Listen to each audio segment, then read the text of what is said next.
사랑하는 사람과 함께 있는데도 문득 외롭다는 기분이 든 적 있으신가요? 분명 옆에 있고 손을 잡고 있고 눈을 마주치고 있는데 이상하게 마음 한구석이 허전하고 불안한 느낌 말이죠. 그 사람의 연락을 기다리느라 휴대폰 화면만 수십 번 껐다 켰다 반복하고 친구들에게는 원래 그런 사람이야. 내가 좀 더 이해하면 되라고 그 사람을 변호하느라 바빴던 시간들. 혹시 지금 당신의 모습은 아닌가요? 우리는 사랑을 시작할 때 누구나 장밋빛 미래를 꿈꿉니다. 하지만 때로는 내 직감이, 내 마음, 깊은 곳에서 울리는 작은 경고음이 도망치라고 신호를 보낼 때가 있습니다. 그런데도 우리는 그 신호를 애써 무시하죠. 왜냐하면 그 사람을 좋아하니까요. 내가 조금만 더 노력하면 그 사람이 예전처럼 돌아올 거라는 희망을 놓지 못하기 때문입니다. 오늘은 2026년 더욱 복잡해진 연애 환경 속에서 당신이 반드시 피해야 할, 아니, 만약 지금 곁에 있다면 뒤도 돌아보지 말고 정리해야 할 사람의 결정적인 특징들에 대해 이야기 나누려 합니다. 단순히 나쁜 남자, 나쁜 여자를 가려내는 방법이 아닙니다. 이 영상은 당신의 자존감을 갉아먹고 당신의 소중한 시간을 낭비하게 만드는 해로운 관계로부터 당신 스스로를 지키는 방어 운전 가이드가 될 것입니다. 이 영상을 끝까지 보신다면 지금 당신을 힘들게 하는 그 불안함의 정체가 무엇인지, 그리고 앞으로 당신이 어떤 사람을 만나야 진짜 행복해질 수 있는지에 대한 명확한 답을 얻어가실 수 있을 겁니다. 마음 편하게 차 한 잔 마신다고 생각하시고 제 이야기에 귀를 기울여 주세요. 본격적인 이야기에 앞서 우리는 왜 이런 사람들에게 끌리는지, 그리고 왜 알면서도 관계를 끊어내지 못하는지 그 마음부터 들여다봐야 합니다. 사실 처음부터 나는 너를 힘들게 할 거야 라고 이마에 써붙이고 다가오는 사람은 없습니다. 오히려 반대죠. 관계의 시작은 누구보다 달콤하고 그 누구보다 열정적이었을 겁니다. 마치 당신이 평생 기다려온 운명의 상대를 만난 것처럼, 당신의 모든 결핍을 채워줄 것처럼 완벽하게 다가왔을 테니까요. 그들은 당신의 이야기에 귀를 기울이고 사소한 취향까지 기억하며 당신을 세상에서 가장 특별한 사람으로 만들어 주었을 겁니다. 바로 그 초반의 기억이 문제입니다. 그 기억이 너무 강렬해서 이후에 나타나는 차가운 태도나 무심한 행동들을 우리는 일시적인 것이라고 착각하게 됩니다. 원래는 따뜻한 사람이니까 지금 힘든 일이 있어서 그럴 거야. 내가 조금 더 잘해주면 그때 그 모습으로 돌아올 거야 라고 스스로 최면을 거는 거죠. 하지만 냉정하게 생각해 보세요. 연애는 과거의 추억으로 하는 것이 아니라 현재의 감정을 나누는 것입니다. 지금 당신이 불안하고 서운하고 눈치 보고 있다면 과거에 그 사람이 얼마나 잘해줬는지는 중요하지 않습니다. 중요한 건 지금 그 사람이 당신을 대하는 태도입니다. 우리의 뇌는 손실 회피 성향이 있어서 이미 쏟아부은 시간과 정성이 아까워서라도 관계를 놓지 못하곤 합니다. 하지만 썩은 동아줄을 붙잡고 있는 시간이 길어질수록 당신이 바닥으로 추락할 때의 충격은 더 커질 뿐입니다. 이제부터 제가 말씀드릴 세 가지 특징이 당신의 연인에게서 보인다면 부디 그 동아줄을 놓을 용기를 가지셨으면 좋겠습니다. 첫 번째로 주목해야 할 특징은 감정의 롤러코스터를 태우는 불규칙한 태도, 즉 간헐적 강화를 사용하는 사람입니다. 이게 무슨 말이냐면 잘해줄 때는 세상 둘도 없이 다정하다가 어느 날 갑자기 이유도 없이 차가워지거나 연락이 뜸해지는 패턴을 반복하는 경우를 말합니다. 혹시 이런 경험 있으신가요? 어제까지만 해도 사랑한다고 속삭이던 사람이 오늘 아침에는 단답형으로 문자를 보내거나 전화를 피하는 상황 말이죠. 당신은 당황합니다. 내가 뭘 잘못했나? 기분 나쁜 일이 있나? 하루 종일 그 사람의 눈치를 살피고 카카오톡에 일이 사라졌는지 확인하며 피가 마르는 시간을 보냅니다. 그러다 저녁쯤 그 사람에게서 미안, 바빴어라는 짧은 연락 하나가 오면 언제 그랬냐는 듯 안도하고 기뻐하게 되죠. 이것이 바로 심리학에서 말하는 간헐적 강화의 무서움입니다.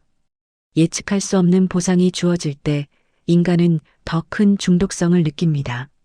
늘 다정한 사람보다 차갑다가 한 번씩 던져주는 다정함에 우리는 더 목을 매게 되는 거죠. 하지만 기억하세요. 상대방은 지금 당신을 사랑하는 것이 아니라 당신을 통제하고 있는 겁니다. 당신의 기분을 자신의 기분에 맞춰 좌지우지하면서 자신이 관계의 우위에 있다는 것을 즐기고 있는 것일 수도 있습니다. 건강한 연애는 안정감을 줍니다. 물론 싸울 수도 있고 서운할 수도 있지만 적어도 이 사람이 나를 사랑하나? 라는 근본적인 의심을 하게 만들지는 않습니다. 만약 당신이 그 사람과의 관계에서 천국과 지옥을 하루에도 수십 번씩 오가고 있다면 그건 열정적인 사랑이 아니라 정서적 학대에 가깝습니다. 당신의 감정을 존중하지 않고 자신의 기분에 따라 당신을 대하는 사람. 그런 사람에게 당신의 소중한 감정을 낭비하지 마세요. 이 말이 지금 누군가를 떠올리게 하나요? 두 번째로 절대 놓쳐서는 안 될 특징은 모든 갈등의 원인을 당신 탓으로 돌리는 회피적 성향입니다. 연애를 하다 보면 당연히 갈등이 생깁니다. 중요한 건 갈등 자체가 아니라 그 갈등을 해결하는 방식이죠.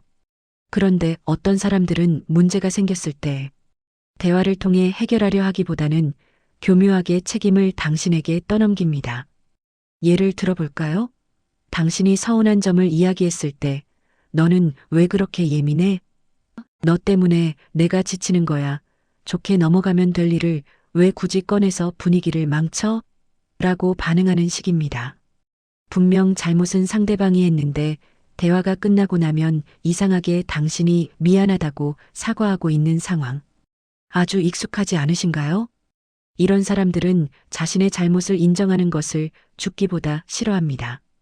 그래서 가스라이팅이라고 불리는 방식을 통해 당신의 판단력을 흐리게 만듭니다. 당신이 정당한 불만을 제기해도 그것을 당신의 성격 탓, 당신의 집착 탓으로 돌려버리죠. 그러면 당신은 점점 자신을 의심하게 됩니다. 내가 정말 예민한가? 내가 그 사람을 숨막히게 하나? 그렇게 당신의 자존감은 서서히 무너져 내립니다. 특히 헤어진 전 연인에 대해 이야기할 때 전 여자친구 또는 남자친구가 집착이 심해서 헤어졌어. 걔는 성격이 이상했어라며 전 연인을 미친 사람 취급하는 사람을 조심하세요. 모든 과거의 연애가 상대방의 잘못으로 끝났다고 말하는 사람은 훗날 당신과의 관계가 끝났을 때 당신을 또 다른 이상한 사람으로 만들어버릴 사람입니다. 자신의 부족함을 인정할 줄 알고 미안해. 내가 그 부분은 소홀했어라고 진심으로 사과할 줄 아는 사람. 그런 사람이 진짜 어른스러운 연애를 할 수 있는 사람입니다. 사과보다 변명이 먼저 나오고 당신의 서운함을 징징거림으로 치부하는 사람과는 미래를 그리지 않는 것이 좋습니다. 마지막 세 번째, 관계의 흐름이 완전히 바뀌는 결정적인 순간에 드러나는 특징입니다. 바로 당신의 성장을 응원하지 않고 오히려 질투하거나 깎아내리는 태도입니다. 사랑하는 사이라면 상대방이 잘 되었을 때, 좋은 일이 생겼을 때 누구보다 기뻐해 주는 것이 당연합니다. 하지만 자존감이 낮거나 소유욕이 강한 사람들은 당신이 자신보다 더 빛나는 것을 견디지 못합니다. 당신이 승진을 하거나 새로운 취미를 시작해서 즐거워하거나 친구들과 즐거운 시간을 보낼 때 묘하게 비꼬거나 찬물을 끼얹는 말을 던지는 사람들이 있습니다. 그게 뭐가 대단하다고 그래? 너 요즘 너무 바빠진 거 아니야? 나는 뒷전이네. 그 친구들 만나면 물 안 좋아지는데. 굳이 가야 해? 라며 당신의 성취를 깎아내리고 당신의 사회적 관계를 차단하려 합니다. 겉으로는 당신을 걱정하는 척하지만 그 속내는 당신을 자신만의 작은 세상에 가둬두고 통제하려는 욕구가 숨어 있습니다. 이런 사람과 연애를 하면 당신은 점점 작아집니다. 무언가 새로운 도전을 하기가 두려워지고 좋은 일이 생겨도 그 사람 눈치를 보느라 마음껏 기뻐하지 못하게 되죠. 사랑은 서로가 서로에게 날개를 달아주는 것이지 발목을 잡는 것이 아닙니다. 당신이 더 넓은 세상으로 나아가는 것을 불안해하며 당신의 발목을 잡고 끌어내리는 사람. 그 사람은 당신의 동반자가 아니라 당신의 인생을 갉아먹는 장애물일 뿐입니다. 여기까지 이야기를 듣다 보면 마음 한구석이 묵직해지는 분들도 계실 겁니다. 이거 내 이야기인데. 딱 그 사람이네라며 한숨이 나오실 수도 있고요. 혹시 지금 머릿속에 떠오르는 그 사람 때문에 가슴이 답답하고 눈물이 핑 돌지는 않나요? 제가 꼭 드리고 싶은 말씀은 지금 당신이 겪고 있는 이 상황이 결코 당신이 못나서 당신이 부족해서 벌어진 일이 아니라는 것입니다. 당신은 그저 사랑하고 싶었고 사랑받고 싶었을 뿐입니다. 그 사람의 차가운 태도에 상처받으면서도 관계를 놓지 않으려 했던 당신의 노력은 당신이 그만큼 따뜻하고 깊은 마음을 가진 사람이라는 증거입니다.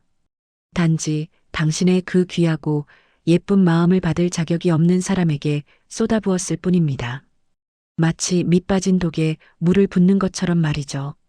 아무리 맑고 깨끗한 물을 부어도 독이 깨져 있다면 물은 차오를 수 없습니다.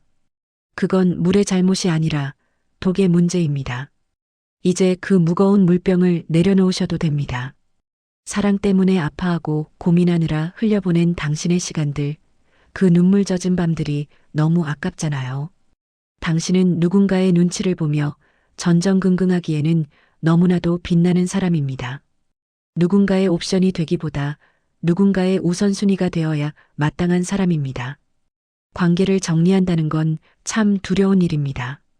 다시 혼자가 된다는 외로움, 그 사람 없는 일상을 마주해야 하는 막막함이 앞을 가로막을 겁니다. 하지만 썩은 살을 도려내야 새 살이 돋아나듯 나를 병들게 하는 관계를 끊어내야 비로소 나를 진정으로 아껴줄 새로운 인연이 들어올 자리가 생깁니다.